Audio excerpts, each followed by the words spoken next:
My name's Kathy Waters. I'm Professor of Victorian Literature and Print Culture in the School of English and Director of the MA program in Dickens and Victorian Culture. My name is Mary Gerard and I'm an MA student in Dickens and Victorian Culture. I'm studying 2 core modules of Dickens. One was last term, Dickens and the Victorian Body, and the second one this term is Dickens and the Material Culture. Well, we've got 3 core modules for the Dickens program and 2 further modules in the area of Victorian literature and culture that together students can choose from. The 3 core modules are Dickens and the Condition of England, Dickens, the Victorians and the Body, and Dickens and the Material Culture of the Victorian novel. So all of those take Dickens as a focus, and therefore they all involve some study of his fiction, but we combine that actually, certainly in the 2 that I convene, with study of some of his journalism as well, which is not quite so well known. Dickens and the Condition of England looks at novels like Hard Times, Bleak House.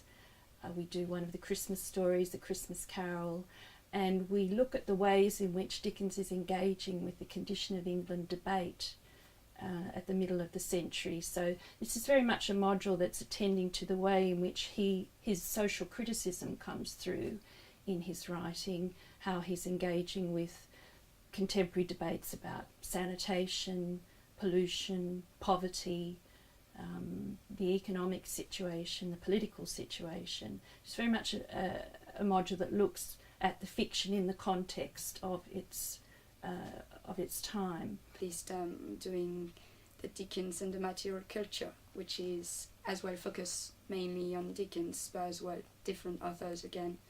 So it's not just Dickens, it's just focusing on Dickens because he dealt with so many aspects in the Victorian culture and Victorian literature.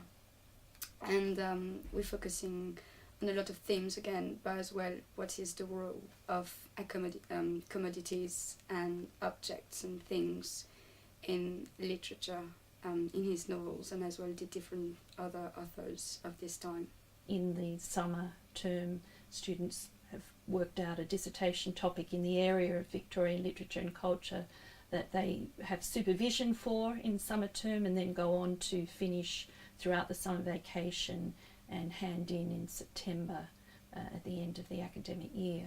I was planning after doing an MA to carry on and doing PhD studies and carry on with literature and maybe doing a paper on literature and history, either on the Tudors or Victorian literature. Students attracted to this course are passionate readers. They have to be studying the 19th century because these were big books. These are not slim volumes, these are great doorstoppers. Wonderful, wonderfully rich, capacious novels, but students have to really love reading and love literature that has a very strong social orientation, I think, to be working in the 19th century.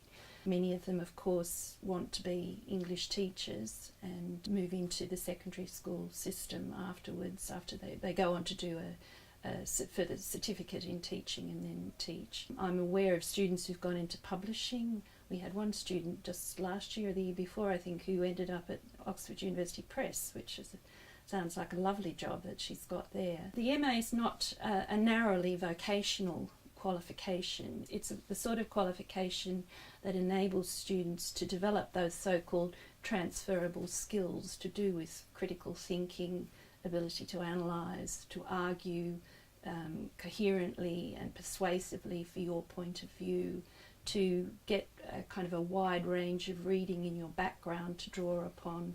Those are the sorts of skills that, communicating eloquently, those sorts of skills are going to stand students in good stead, whatever career they go into.